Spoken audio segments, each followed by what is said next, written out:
recently there's been a dramatic increase in the amount of deaths of the Israeli government, and there's a chance of an ongoing ground invasion.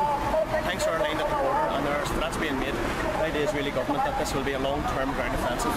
We are here just to raise the awareness through town that we will not stand when the Palestinian people are slaughtered in this way, backed by American financiers and the British government. All support from the Western world seems to be in Israelis' hands, in Israelis' corner. We're not going to stand and watch as genocidal attempts against the Palestinians continue. Thank you. Thank you very much for turning up to this rally and protest in support of the people of Palestine today. As we're all aware, the ethnic cleansing and slow genocide of the Palestinian people continues unabated by the Zionist Israeli regime in Tel Aviv, supported by both the American and British governments, with tacit support from Qatar, Saudi Arabia, Turkey and many other Middle Eastern dictatorships. Today, what's hoped to be achieved is to raise awareness around the issues of administrative detention and of the BDS movement, which is the boycott, divestment and sanctions. So as part of that, it's hoped that the people here will take part in some small awareness-raising protests in Belfast city centre, just to highlight that some of the shops and some of the major supermarket retailers, places like Castlecourt, which is owned by Westfields, are complicit in the occupation of the West Bank by selling food, produce, and selling cosmetic produce that's made in the illegal settlements in the West Bank. There are over 500,000 illegal Israeli settlers in the West Bank. They've been there from the occupation began, the illegal occupation, in 1967. So we're calling on everyone to remain peaceful and dignified, to follow the directions of the stewards today. Our main aim is to show total solidarity with the people of Gaza. I mean, the last reports I heard, and unfortunately they're growing every minute, every hour, every day, was 171 dead, over 1,000 injured, and there have been something like 1,300 separate bombing sorties on Palestine. And what Israel is trying to do is bomb Gaza and their elected representatives in Hamas back into the Middle Ages. If they think they can bomb them back to the point where they have no water, no electricity, they're fighting for food, scrabbling for medicine, then they won't be in a position to resist the continued illegal occupation of Palestine, historic Palestine and Gaza. So follow the stewards today, and thank you all very much for coming along. Thank you. Hello, my name is Maysam. I'm 10 years old. I'm Palestinian. I live in Gaza. I want to tell you that I'm still alive and I'm not terrorist. So don't kill me. Give me the chance to still alive. Bye. Blinding flash of white light lit up the sky over Gaza tonight. People running for cover, not knowing whether they're dead or alive. They came with their tanks and their planes, with ravaging fiery flames. Nothing remains, just a voice rising up in the smoky haze. We will not go down in the night without a fight. You can burn up our mosques and our homes and our schools, but our spirit will never die. We will not go down in Gaza tonight. Women and children alike, murdered and massacred night after night, while the so-called leaders of countries afar debated on who's wrong or right. But their powerless words were in vain, and the bombs fell down like acid rain. But through the tears and the blood and the pain, you could still hear that voice through the smoky haze. We will not go down in the night without a fight.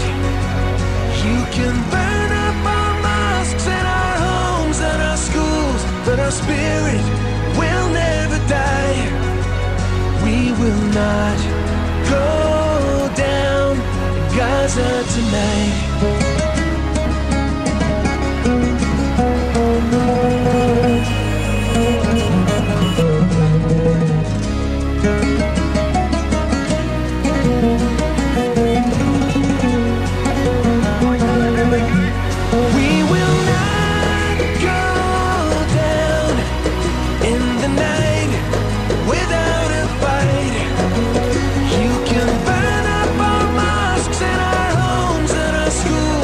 Spirit will never die.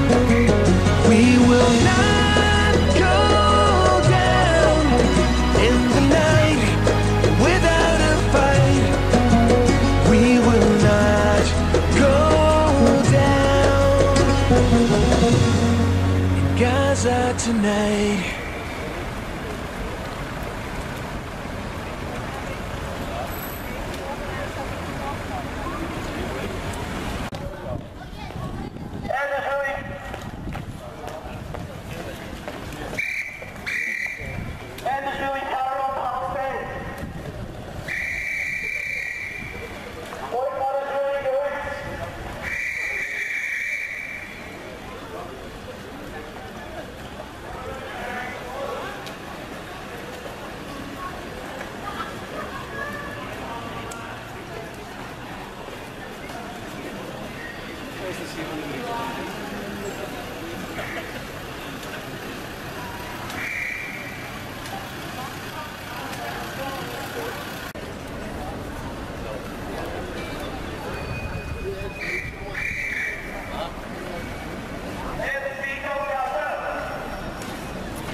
Against the continued occupation of the West Bank in 1967, there were over 500,000 illegal Israeli settlers. Every soldier, every settlement, every house, every Israeli inhabitant is all illegal. We're calling on Tesco's to stop selling Israeli goods, supporting the Israeli illegal settlements in the West Bank. Sanctions for Israel. They sell food and they sell cosmetics on behalf of the illegal settlements within the occupied West Bank. Over 180 people have been murdered so far in the latest violence from the Zionist regime in Tel Aviv against the people of Gaza. A population of 1.8 million people held and confined in a large open-air prison which is 25 miles by 7. Size of the Orange Peninsula with an equal population of 1.8 million. Tesco's, Marks and Spencer's, Asda, Castle Court, which sells the illegal settler produce with the Dead Sea Spa sea stalls, are all complicit in every death. They're all complicit in every death and every injury and every bombing in the West Bank and in Gaza. At the behest of the Israeli terrorists.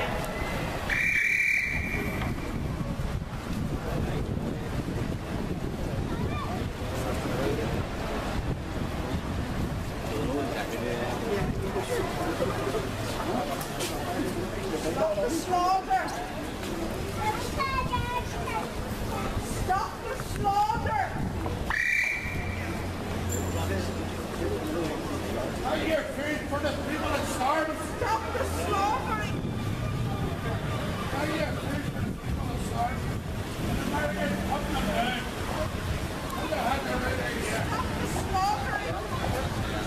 American back in Israel! Sammy.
and their way back up to the international wall.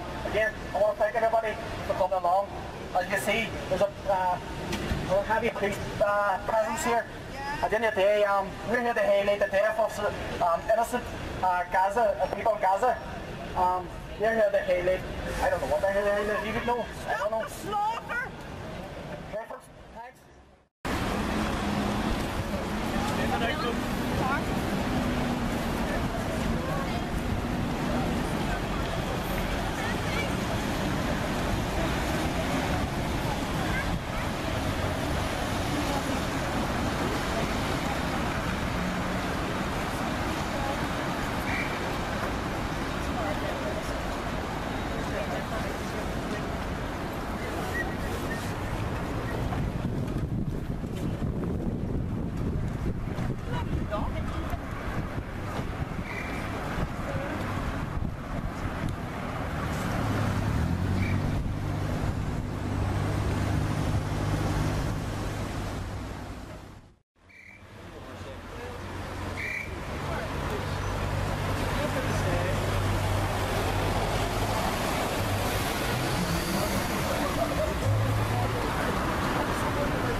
a walking picket actually in the town. We visited Tesco's, Marks and Spencer's and the Belfast City Hall just to raise awareness in and around the Belfast city of what's happening to the people in Gaza.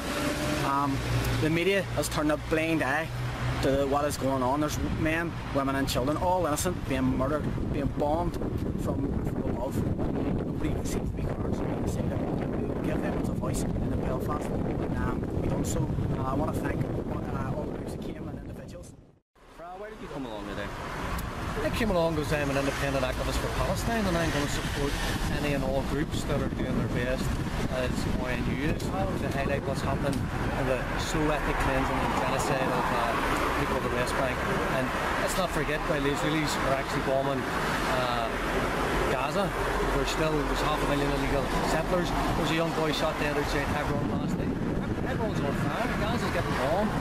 Hebron's on fire with people, other Palestinian youth, young men trying to show solidarity with what's being done in the name of the Israelis in Gaza. Do you believe these protests will make a difference? postable. Anything that raises awareness. If we watch the established media, now a lot of them are run by the governments and they're financed by the elite. And what they're doing is they're all pro-Zionist and they're all pro-Israeli. So if you watch the BBC, Sky News, CNN, I'm very disappointed at coverage I saw from one of the press people from RT today, one of the few media outlets that I would trust. And what they said was really surprising. So through social media and through activism on the street and through raising awareness, how are the people on the street going to hear the real true narrative of what's happening? Do you believe that mainstream politicians here do doing the work? I think it's incumbent on the people who are political leaders. I mean, we've elected these people. We've elected them to speak on our behalf. We have a voice, and they're not voicing it. I mean, there are members and people in Stormont who I understand are pro-Israeli and are never going to fight for the human rights and for humanity and to stand up for the people of Palestine. But there are people in the nationalist Republican community who I think should be doing an awful lot more. People can have street protests. People can call out for people to show solidarity, but it's up to the elected representatives who supposedly represent that support base who actually come out and demand sanctions against Israel, and not necessarily giving £7 million to Caterpillar to come and invest in West Belfast. While it brings jobs to West Belfast, it brings house demolition to the people in the West Bank. So you can't run with a hare and hunt with the hounds by saying that you support the people of Palestine and then be involved in deals that's helping support companies that have invested heavily in the illegal settlements